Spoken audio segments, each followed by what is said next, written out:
temblando terriblemente suspiro.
Que esa es la posición correcta. Bueno, muy amables por la convocatoria y gracias por permitirnos comentar algo de lo que hemos podido hacer en este lapso breve de 35 años.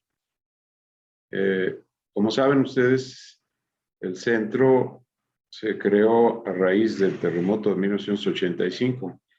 Estamos en México con una cultura de los efectos que causan los sismos, solo por mostrar una ventana breve de 1875 a la fecha.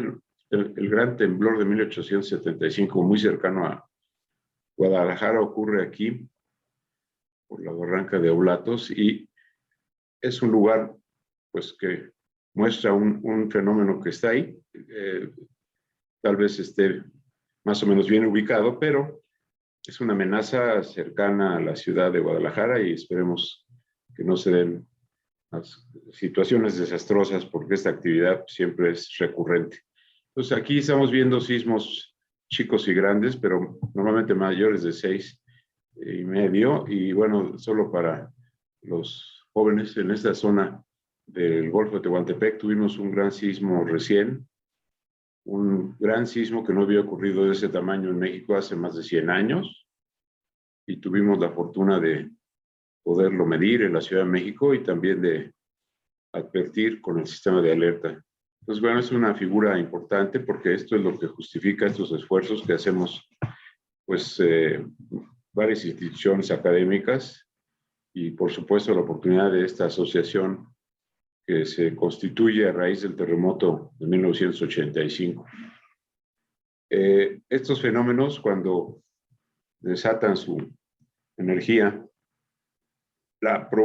se propaga a gran distancia, como fue el caso de la Ciudad de México, donde estamos viendo aquí daños muy pues, lamentables, triste memoria, en Tlatelolco, y esta pues, crisis de la ciudad, que tiene muchas cicatrices que no cierran fácil, motivó a que se hiciera una decisión de mejorar el trabajo de toma de datos en campo, y esto nos justifica la existencia de nuestro centro. En este cuadernillo que está a su disposición en la página de nuestra institución, es un PDF que pueden bajar y curiosear. Fue publicado en 1986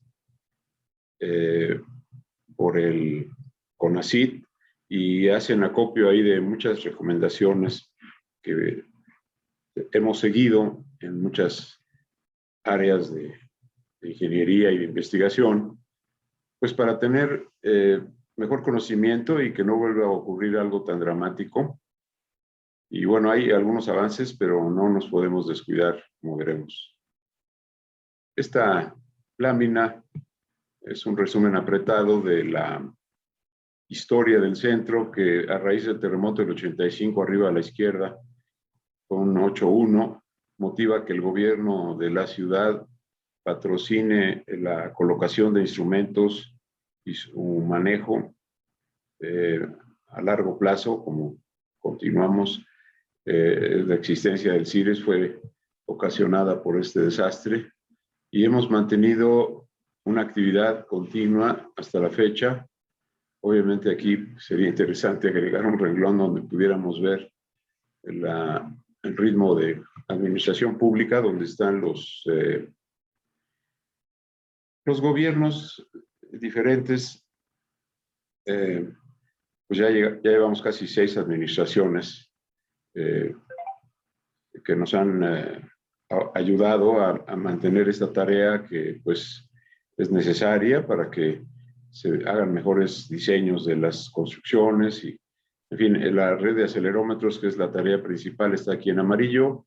Luego empezamos a hacer el sistema experimental de alerta sísmica desde 1991. Bueno, desde 1989 a finales se nos otorgaron recursos para trabajar este proyecto.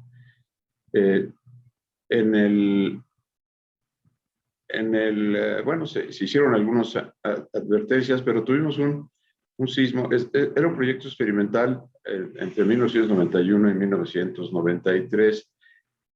En mayo, el 13 de mayo de 1993, en la noche hubo un sismo doble de rango 6 y 5.8, perdón, que motivó, bueno, había usuarios de la alerta que solamente era personalidades del gobierno. Estaba Manuel Camacho, en su despacho tenía un receptor de alerta, tenía otro, el secretario de Obras, Daniel Luis Fernández. Y en ese momento, en la tarde-noche ya, hubieron esos 2 sismos y por primera vez se alertó a este fenómeno con casi 60 segundos de anticipación ahí en las oficinas de estas personalidades. Y siendo un proyecto experimental hasta esa fecha, con un filo interesante vis política de Manuel Camacho, en la noche de ese día, por eso lo ponemos aquí, que inicia el servicio público, nos faltan 2 años todavía para los 30, el título de esta reunión de los 20 años de la alerta. Tenemos 28 años, con esta fecha se anunció en la televisión que la Ciudad de México tenía un sistema de alerta. Fue una pues, iniciativa muy respetable, pero bueno, sí nos pusieron a sufrir porque hasta días después, el mismo año del 93, el 1 de agosto, logramos entregar receptores a las radiodifusoras. Previamente, en junio de ese año, se habían firmado acuerdos de que las emisoras de radio local iban a difundir avisos de alerta que generara el sistema, que tiene una historia muy interesante, la evolución y cómo se fueron comprometiendo. Estaban muy cerca de la fecha del 85 y había una actitud muy comprometida en general. Han seguido habiendo temblores y ha tenido sus altibajos este proceso de involucramiento social, pero bueno, tuvimos una falla en el mismo año de 1993, en noviembre. Se pidió que se suspendiera el servicio de la alerta y se retomó casi un año después por un anuncio que hizo un premio nacional de ingeniería, el doctor Roberto Meli, dijo que ya se le había corregido los errores. Realmente era una cosa que habría que hacer otra charla para analizarlo, pero se recuperó la función de la alerta en un momento en que se estabilizó todo, y en 1995, casi a 10 años del terremoto del 85, tuvimos una alerta, un sismo muy fuerte en la frontera Oaxaca-Guerrero, el sismo de Copala, y se emitió una alerta que de manera internacional se considera la primera alerta para el Servicio de Prevención de Efectos Sísmicos del mundo. Entonces es una distinción también que nos tocó. Esto fue en septiembre del 14, muy cercano de estas coincidencias de fechas. Bueno, pues también ya se venían observando. Y a partir de ahí, pues se ha mantenido con el patrocinio muy de reconocer de los gobiernos de la ciudad hasta la fecha. En el final del siglo pasado hubieron 2 sismos muy fuertes en territorio oaxaqueño, hubieron daños en Puebla y hubo otro casi al finalizar el año ahí por Puerto Escondido, y el gobernador José Murat ofreció que se iba a desarrollar un sistema para Oaxaca. Lo pusimos en marcha a finales durante el 2003 ya estaba funcionando el sistema de alerta sísmica de Oaxaca y se pidió que se integrara esta función como eran aproximadamente 30 sensores, que se integrara con el sistema de Guerrero, que era solo de 12 sensores. Entonces, se hicieron trabajos, hay un convenio por ahí de coordinación de acciones que suscribieron por iniciativa del licenciado Murat, se constituyó un convenio de coordinación de acciones para que el sistema de Guerrero y el de Oaxaca se sumaran con una mejor cobertura. Y bueno, vamos a ir entrando en este aspecto, pero bueno, es un resumen aquí apretado gráfico que es interesante ver cómo se fueron dando temblores y mejoras en el sistema. Aquí, esto es destacable, en el 2008 propusimos que se usaran equipos de los que desarrollaron en Estados Unidos para mitigar desastres naturales. Hay unos radios por ahí, NOAA y Public Alert, que son unos radios muy poderosos porque pueden ser útiles para informar de una ventisca, de un tsunami, de casi 80 diferentes peligros, y curiosamente no tenían integrado en su diseño la posibilidad de alertar de manera expedita un aviso de alerta sísmica. En eso nos ocupamos, logramos modificar su formato de comunicaciones y hacer un aviso rápido de alerta, y esto nos permite tener una tecnología que adelante veremos, es el famoso SARMEX, que es un receptor que tiene la capacidad de reconocer mensajes de alerta que emite en México el sistema de Oaxaca y el de la Ciudad de México, y esta es una herramienta que si el gobierno puede agregar datos de la ceniza del volcán o de las lluvias o de otros fenómenos o de las radiaciones ultravioleta, cualquier información sobre el peligro que pudiera ser de utilidad para que la gente se proteja, y si tiembla, además podría ser una herramienta única que le permite a la población no gastar en tantas cosas y tener una herramienta muy valiosa, que eso se sembró desde el 2008 y ha evolucionado. Bueno, aquí vamos viendo ya hacia los tiempos recientes. Tuvimos la fortuna de captar y alertar el sismo más grande que se ha medido, según dicen los estudiosos del Servicio Sismológico. En más de 100 años no habíamos tenido un sismo que rebasara 8.2 en las cercanías del territorio mexicano, como fue el del Golfo de Tehuantepec. Y bueno, han sido resultados muy importantes que se han podido alertar, sismos importantes que han podido alertar, y el más reciente fue el del mes pasado, el día 7. Bueno, perdón, nos entretenemos ahí mucho, y aquí tenemos una ubicación del sismo del Golfo de Tehuantepec, que es un boletín que emiten del Servicio Sismológico. De la UNAM también tenemos el dato, pero esta figura está muy completa y por economía de tiempo me permití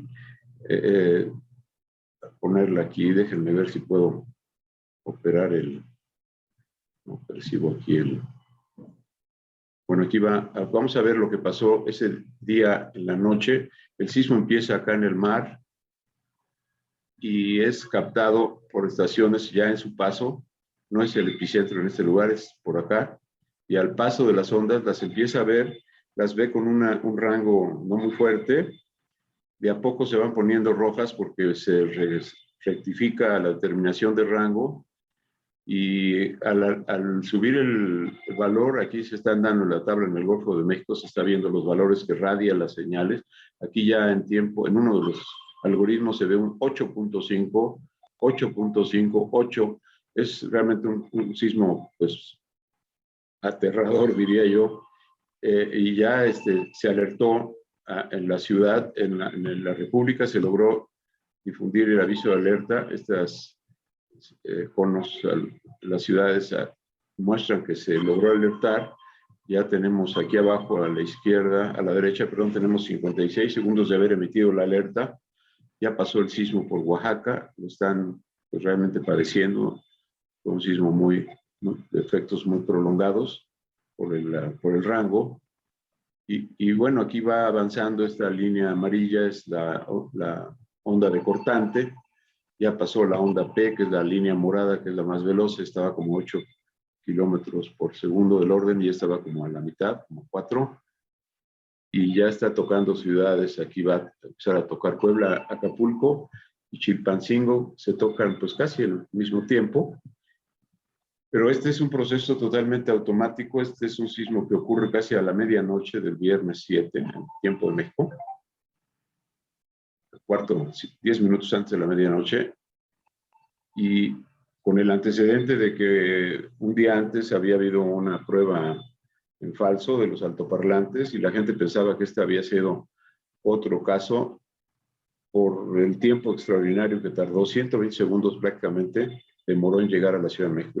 Mucha gente pensaba que había sido otra falla.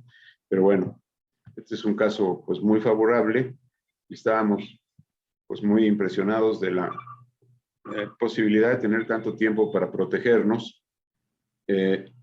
Y en ese pues júbilo nos sorprende el sismo cercano de Puebla, de Puebla Morelos, que se llama, bueno, la ubicación es un sismo 7.1, muy cercano a la Ciudad de México, lamentablemente, y sus efectos volvieron a ser, en algunos aspectos, muy, muy devastadores para la sorpresa de los diseñadores de estructuras, porque, bueno, muchas construcciones que no habían sido tocadas con el sismo de 1985 por el contenido de frecuencias de un sismo tan lejano, al tener un sismo menor, bastante menor, 7, cercano a la ciudad, pues volvió a darse un daño pues, que no se esperaba. Aquí podríamos ver, espero podamos ver, sí, cómo operó el sistema de alerta. No tuvimos tiempo prácticamente, es un caso similar a lo que acaba de ocurrir en Acapulco. Está aquí en este lugar, va a iniciar el sismo. No se ha alertado la ciudad, el proceso de cálculo toma una ventana de tiempo que demora el alertamiento y cuando está entrando la onda P está empezando a alertar. Mucha gente recordará, incluyéndome, que estaba sintiendo el temblor y empezó a sonar la alerta en ese orden. Y bueno, pues se trata de ganarle el mayor tiempo posible al efecto adverso, pero bueno, pues en este caso, en este momento no fue posible. Ahora ya hicimos algunas revisiones de los criterios y se han mejorado los tiempos de oportunidad, pero reitero, aquí en Acapulco acabamos de tener una experiencia que veremos. Este es un mismo caso, aquí estamos viendo la cercanía de las estaciones. Tenemos una estación que está en Puebla, la número 1, que está prácticamente en el epicentro, arriba del foco, y la estimación se ve sobrepasada, pero es necesario alertar. Este sistema no genera datos de gran exactitud en cuanto a el rango de los temblores, pero sí advierte que son sismos de efectos peligrosos y que hay que alertar. Entonces hemos tenido mucha consistencia en el éxito de los sismos alertados, ¿verdad? Pues bueno, esta matriz que aparece aquí en el Golfo de México se va llenando con datos que genera el sistema. En un momento vamos a ver que aparecen las aceleraciones máximas captadas en los acelerómetros de campo. Aquí están empezando a llegar.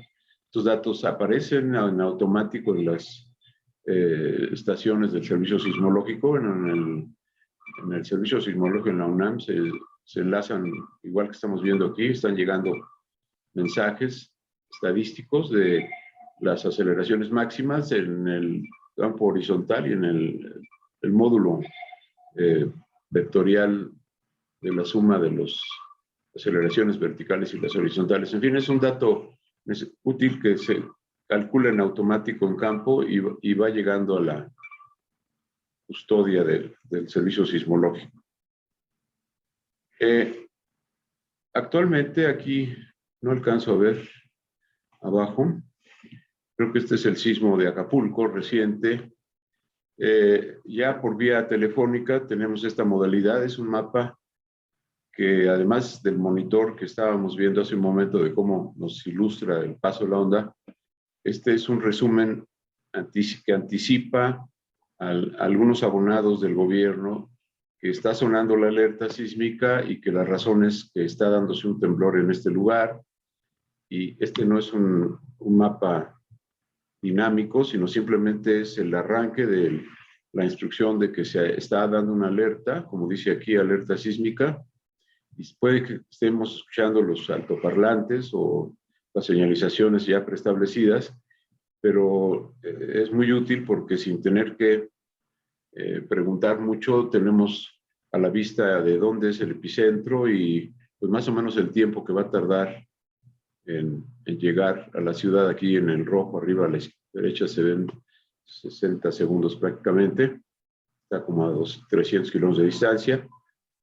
En automático el sistema, como han podido constatar en otros casos, emite este telegrama o este boletín por internet. Antes se iba por fax, pero este se en un servicio de fax simultáneo que tuvimos en una temporada, un servicio con una empresa extranjera, le mandamos el telegrama y ellos no hacían, suspendían todas las funciones que tenían, nos enviaban a destinatarios diversos en México y era una manera eficiente de hacerlo. Ahora ya es con internet y la verdad es que es el mismo esquema.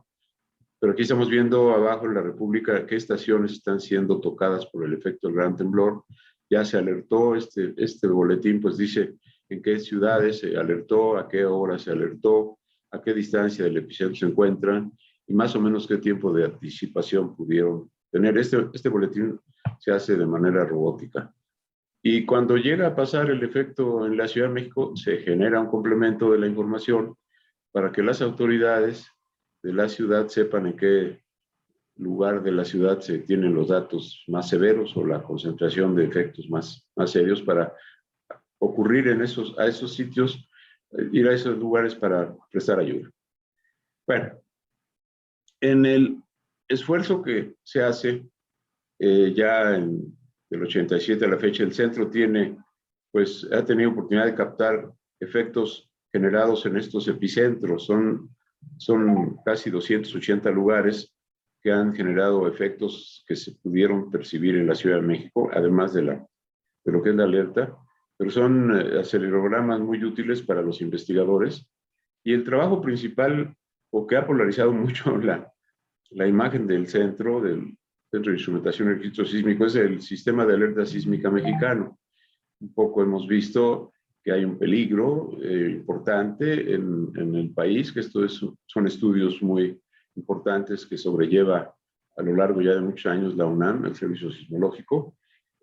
Hay estudios muy complejos sobre cómo es que se dan los rompimientos del terreno, los tensores de esfuerzos, estas figuras que parecen baloncitos de básquetbol, pues le dan la idea al geofísico, cómo es que se dio el cizallamiento de las capas, en qué dirección se puede esperar. Esto es como una especie de vector, una figura de polarización de las ondas sísmicas y para qué lado se presume que pudieron haber más efectos. Aquí estamos viendo una región que nosotros llamamos del Alto Balsas, coloquialmente, pero bueno, hay muchos sismos en la costa, acá cerca del Golfo de Tehuantepec. Estos son estudios que se hacen a posteriori, pero nos dicen más o menos en dónde hay certeza de que se pueda medir un temblor.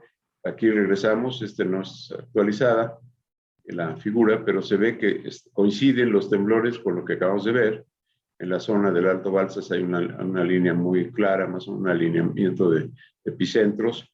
En fin, es un trabajo que tiene pues mucho observación de campo, de crónicas históricas, datos recientes, pero estos que estamos viendo son efectos medidos en un lapso ya muy chico y reciente.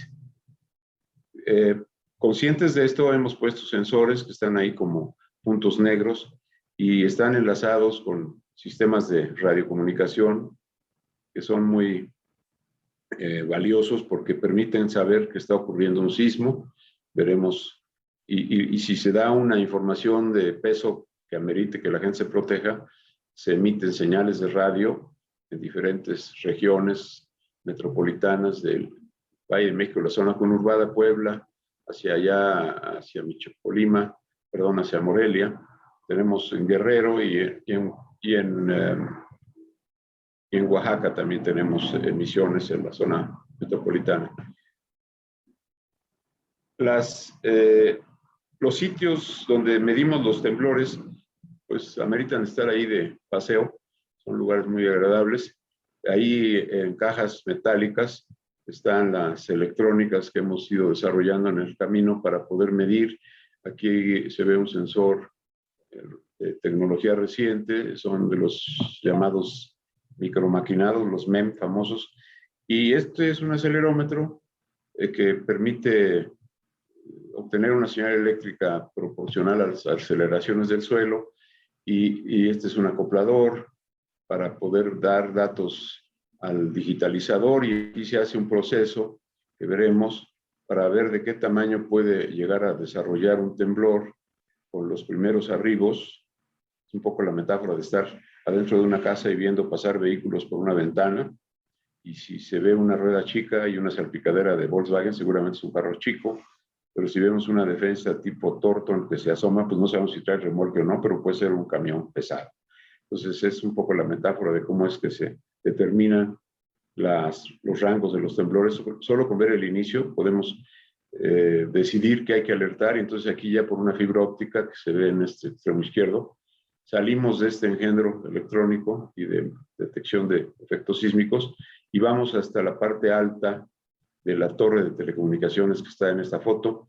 En ese lugar hay un sistema independiente que solo por luz sabe que está temblando allá en la base de la torre, y llama por radio, que está alimentado con energía solar, y llega hasta las ciudades que deben de protegerse. Entonces es una herramienta pues muy poderosa que hemos podido pulir, que tiene una confiabilidad, bueno, una disponibilidad pues muy fuerte. Es un diseño que podemos revisar, y de hecho es tarea regular de nosotros estar continuamente viendo qué mejoras se le pueden agregar al sistema, tratar de que no sea complejo, porque toda mejora trae aparejada su problemática de posibles fallas. Bueno, aquí hay determinadores de rango sísmico que quisiera mostrar. Primero, este que estamos viendo aquí es los tres ejes de un acelerograma. Por un lado tenemos las ondas verticales, dejen ver si dice aquí, registros de aceleración, bueno, se lo comieron. La menos amplia es la vertical. Esta puede ser norte-sur y esta de abajo este-oeste. Pero cuando está en el campo no hay problema, está todo muy silencioso. De repente empieza a llegar un sismo, se capta en los tres ejes, pero principalmente con mayor severidad en el eje vertical. Y empieza uno a ver que se empiezan a analizar estas ondas con un criterio de variación de la energía, se están haciendo integraciones. Hay un momento de 1.5 segundos y luego uno de 3 segundos, en donde dependiendo de las proporcionalidad que se den en estos momentos, podemos decir que es un sismo de cierto rango.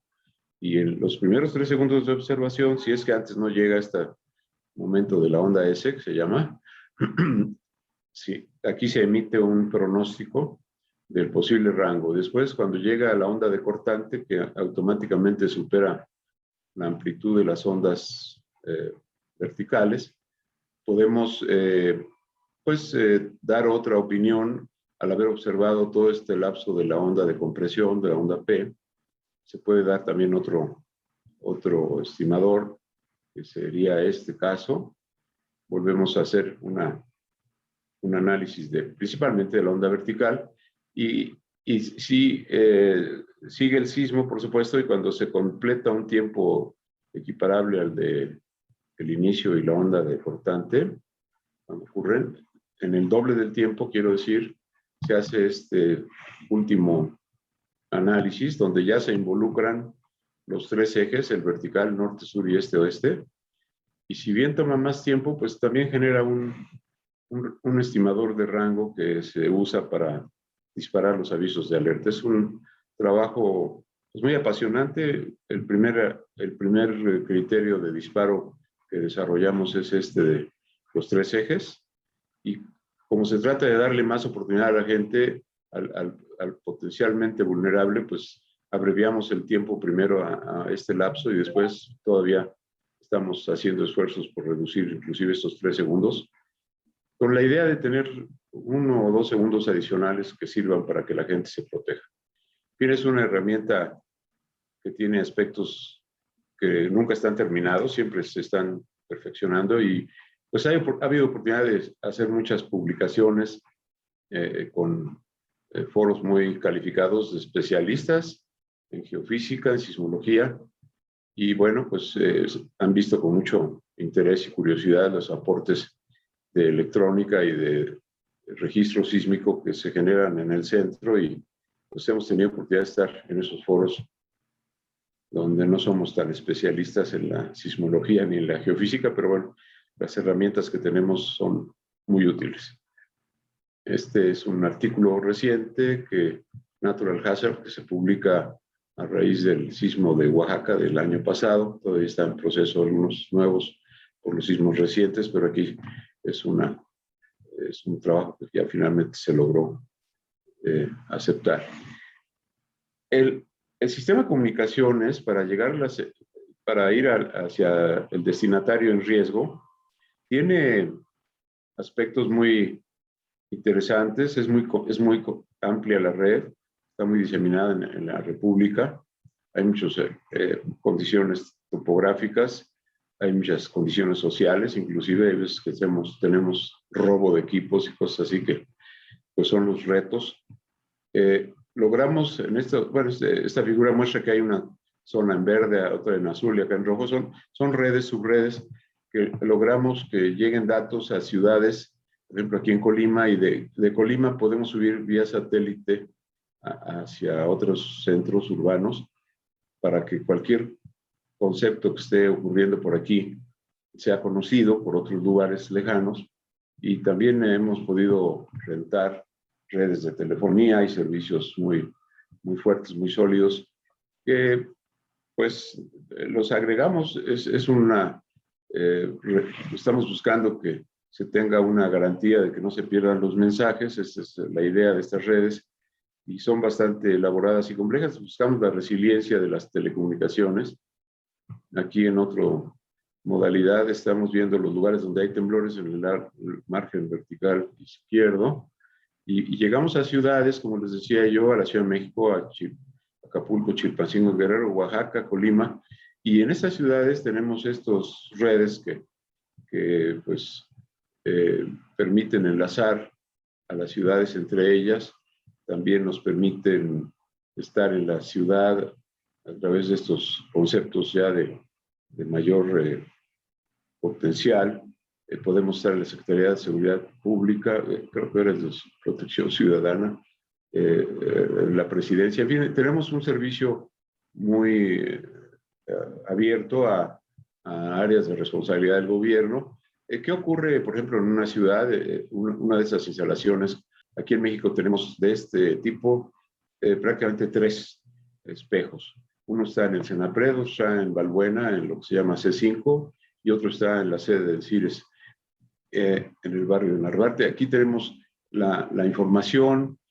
Si es un sismo hay que telecontrolar radiodifusoras, televisoras, y todo eso se hace sin que medie la operación de alguna persona, es un robot.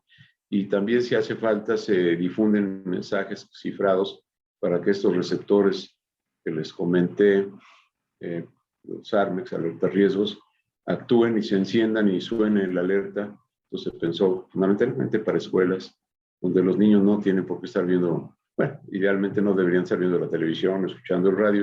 Este receptor de alerta se enciende solo, suena que es sismo, y se pueden proteger los niños, que tienen una capacitación que no hay que perder de vista, porque es la clave del éxito de la alerta, el saber qué hacer en caso que suene.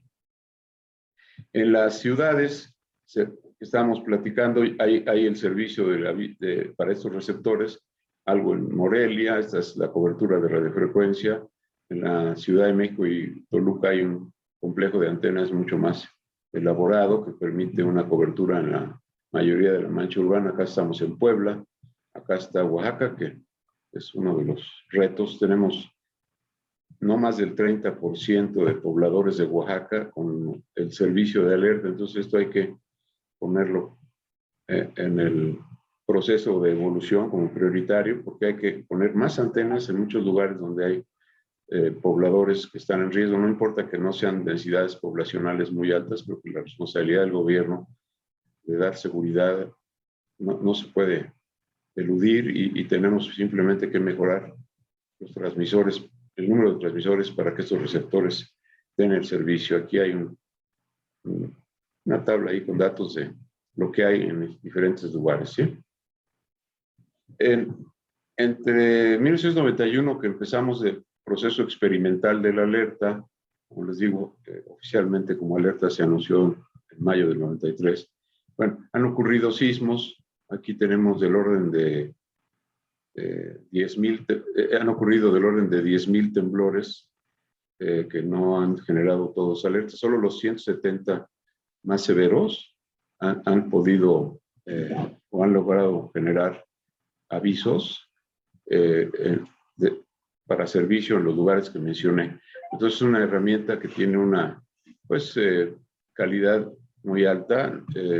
Hemos podido detectar los sismos severos y alertarlos. Y entre más severo se involucran más receptores, sensores sísmicos, y la posibilidad de una falla se reduce dramáticamente porque es el equivalente a una resiliencia. Es una redundancia grande por el lado de la detección del temblor.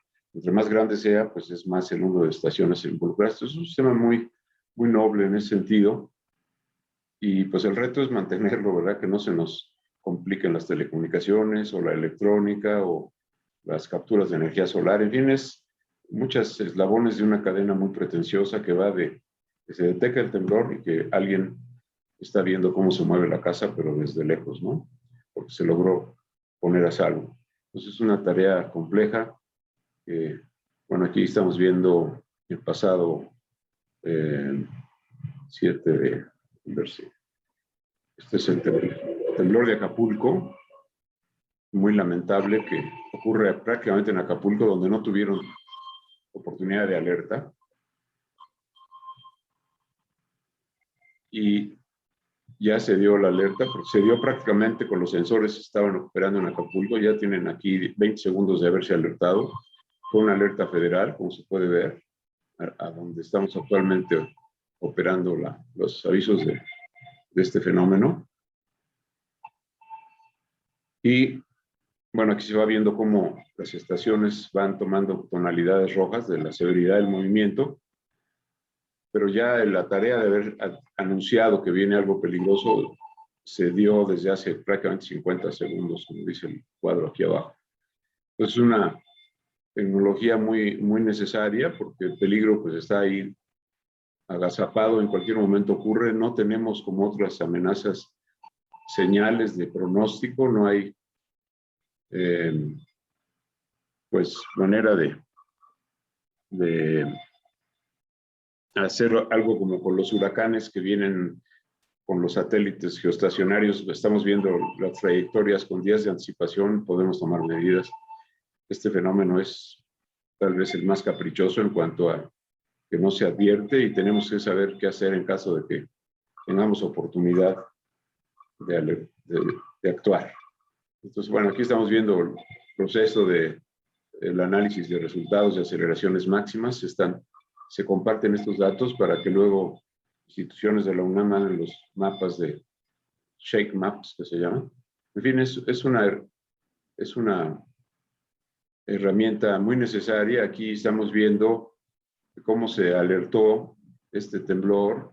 Es un gráfico donde se ve que en Acapulco estaba temblando y después de que estaba temblando se logró generar el aviso de alerta, porque tiene que estar corroborado con estaciones cercanas, como es el caso de esta estación, está rumbo a pie de la cuesta, y este es un registrador que está prácticamente en la parte alta de la sierra, dentro de la bahía. Esta es otra estación que está rumbo al aeropuerto, no, rumbo a Zihuatanejo. Y con esta línea roja es lo que llaman los geofísicos el tiempo cero, cuando inicia el sismo, tarda en llegar a los lugares un poco, y este es el acelerograma, y este es el momento de la alerta. La línea azul es cuando ya se generó el mensaje. Tardó en llegar a Oaxaca 85 segundos. Tuvieron ellos uno de los tiempos más favorables, aunque el efecto, pues sí, se sintió, es casi de 30 gals, 25 del orden, y ya cualquier persona siente ese sismo. Y otros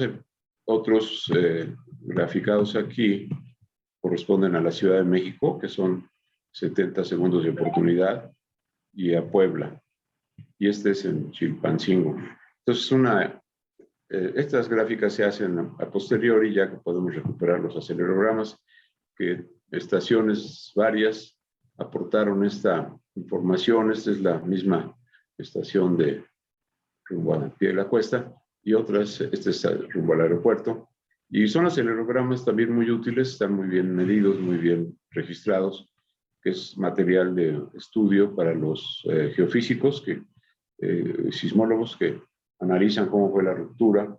Es un tema muy apasionante, pero se requieren datos. Entonces, la misión de nuestra organización de registro sísmico se logra también en este esfuerzo de alertar como un complemento para que las construcciones sean más seguras, y eventualmente pues la alerta sería como una anécdota, y si la casa no se va a caer, pues no me salgo, me estoy donde estoy seguro, porque la casa está bien diseñada. En fin, es un reto complejo, pero estamos aportando esta tecnología.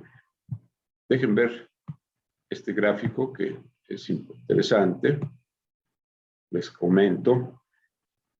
Todo esto ocurre en pocos segundos, menos de 2 minutos. Empieza un sismo y, como ven aquí a la izquierda, hay una primera estación que lo capta y una segunda. Cuando hay una segunda que lo capta como peligroso, se establece lo que sería el tiempo cero de que ya se está alertando algo. Empezamos a ver en los que tienen monitor, empiezan a ver esto, los que tienen acceso al POP, aparece en sus dispositivos la información de que está temblando.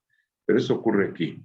En unos instantes se logra enlazar finalmente a las radiodifusoras, a los altoparlantes en las regiones donde hay, se energizan los transmisores que van a operar los receptores que acabamos de mencionar, los altoparlantes de C5, y todo esto se da en el tiempo de alertar, que no es coincidente con porque hay que hacer señales de telecontrol, y puede demorar esto 2 o 3 segundos para que todo esto ocurra. Y a los 5 segundos después de que se dio el alertamiento, aparece el boletín que veíamos hace un instante. También se envía de manera... Todo esto ocurre antes de que empecemos a sentir los sismos en lugares lejanos. Y se hace con rapidez, porque si quisiéramos mandar esta información de dónde fue o qué pasó, posible que hubiéramos colapsos de los sistemas de comunicación en ciudades, y se queda a oscuras, nadie sabría la razón de que sonó la alerta. Entonces, por esa razón se privilegia la rapidez para que la gente sí esté informada. A los 15 segundos de que se dio el alertamiento, pues logramos ocupar ya los que es el WhatsApp, si es que no está bloqueado, como ocurrió recientemente, o el Telegram, que es otro recurso también muy, muy importante, y podemos mandar mensajes muy rápidos también sobre el sismo que está ocurriendo. En este instante también estamos haciendo un telecontrol de los recursos que tiene la ciudad para registrar el efecto de los temblores. Hacemos un teledisparo. Podemos teledisparar también lo que llamamos sistema acelerométrico digital de estructuras, que es una herramienta muy valiosa para poder constatar con datos duros y con análisis de frecuencias rápidos si no hay alteraciones en la rigidez de un edificio, o sea, si su salud estructural es buena y permite que siga siendo usado, ¿verdad? Pero eso lo tenemos que disparar para que se sepa el análisis con relación a qué sismo que viene en camino, todavía no ha llegado, ¿eh? Y luego también empiezan a salir ya en nuestra página, todos son procesos más lentos, empiezan a salir nuestros mensajes en el sitio web del CIRES y en unos twitters también. En fin, hay una dinámica pues muy fuerte de difusión. Aquí habíamos visto una figura, este es el mapa de la Ciudad de México y donde tenemos instrumentos de medición, que es el origen de ser, la razón de ser del centro es manejar esta red, que es la que sirve para saber los efectos y perfeccionar las normas de construcción. Y al final se vuelve a hacer un anuncio. Este telegrama se manda un último donde ya es posible ver cuántas estaciones participaron en el registro. Es más, básicamente la misma información de dónde fue el alertado y todo, pero los puntitos negros que captaron ya son más en este informe final. Entonces, bueno, todo esto ocurre sin que, gracias a que se ha logrado programar todo este proceso para que sea un robot totalmente ajeno porque puede temblar a cualquier hora del día, de la noche, y esto ocurre. Se logran estos resultados y se comparten. Entonces sí es interesante comentarlo porque a veces no tenemos idea de todo lo que se está generando en ese tiempo breve. Y bueno, actualmente, como saben, el sistema está considerado como un recurso de la ciudad. Ya tenemos muchos años trabajando con ese fin, desde una asociación civil que no tiene por estatutos intereses lucrativos. Estamos colaborando, pues el origen de este temblor, de este centro es el haber sido testigos de alguna forma del desastre que nos generó el 85.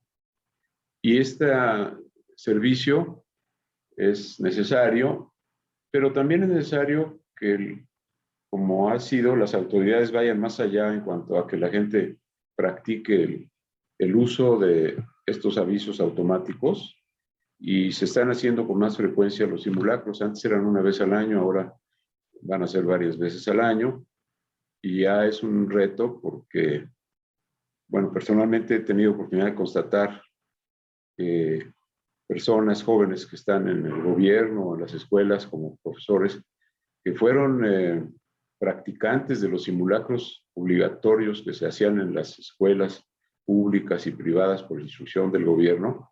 Les digo, oigan, ¿y siguen haciendo los simulacros? Y dicen, no, no puede ser, esto es una amenaza latente, no ha ocurrido el gran sismo que nos amenaza, y es pues inexplicable que la gente se olvide de que hay que practicar, que hay que tener en mente esta realidad de la amenaza de los temblores que están ahí esperando.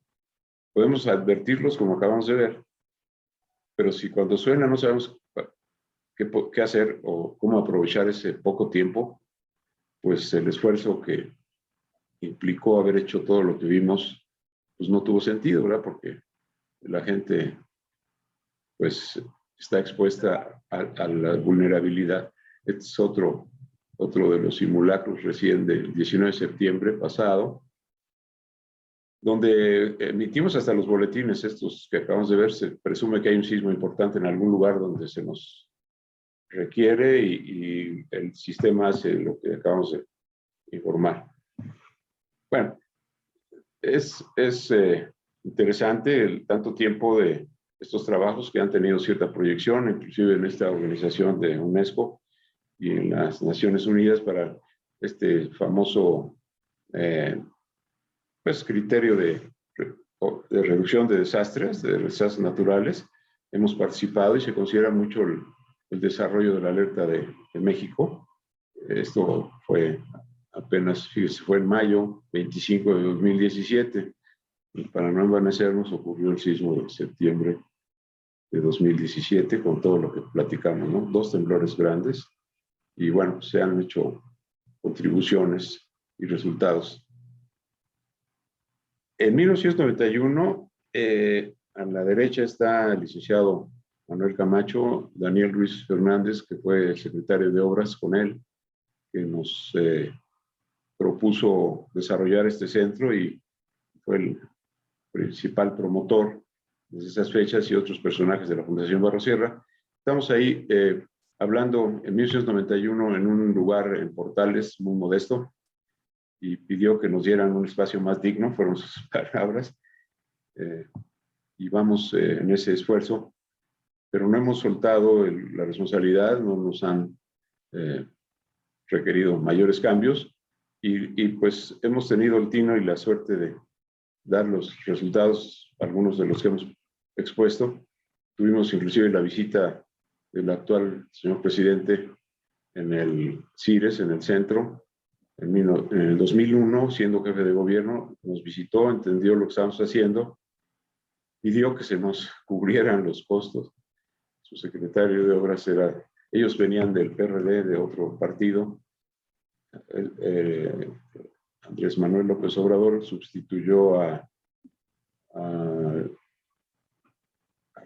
ingeniero Camacho, que fue Cuauhtémoc Cárdenas, perdón, que fue el regente de la ciudad. Aquí atrás es el secretario de Obras, en paz descanse, Buenrostro, César Buenrostro. Pero bueno, se hizo énfasis en que lo que estamos haciendo se tenía que seguir respaldando, y gracias a esa visita pues se mejoraron las cosas. El mismo presidente, en su momento de la jefatura de gobierno, aceptó lo que les comenté fugazmente, de que el gobernador de Oaxaca, cuando hicimos el sistema, pidió que se integraran las funciones de los sistemas ya existentes, y hay un convenio de coordinación de acciones que está suscrito, además de personajes de aquel momento, por el propio Andrés Manuel, el señor presidente actual, y esto no se ha revocado. Entonces tenemos resultados, tenemos el peligro latente, y tenemos que ver que esto se mantenga en su lugar, y que la gente, sobre todo, además de que esto, pues son inversiones realmente muy modestas las que hay que hacer. Para que tengan una idea, es del orden de, si fuéramos 50 millones de habitantes, los beneficiados, o que dieran 2 pesos al año cada quien, estaríamos en condiciones bastante adecuadas para hacernos cargo de la función de este sistema sin mayor riesgo, ¿verdad? Porque sí consume recursos, tiempos, y hay que estar yendo a todas partes. Pero bueno, esta es una herramienta muy útil, y pues es también importante reconocer que el gobierno la incluye ya dentro de sus normas. Hay reglamentos para la gestión integral de riesgos que consideran que esta herramienta pues se ha procurado desde hace ya 6 administraciones dentro del presupuesto del gobierno, y es una herramienta necesaria. Somos, reitero, una asociación civil contratada por el gobierno para mantener esta herramienta vigente, y no ha sido problema.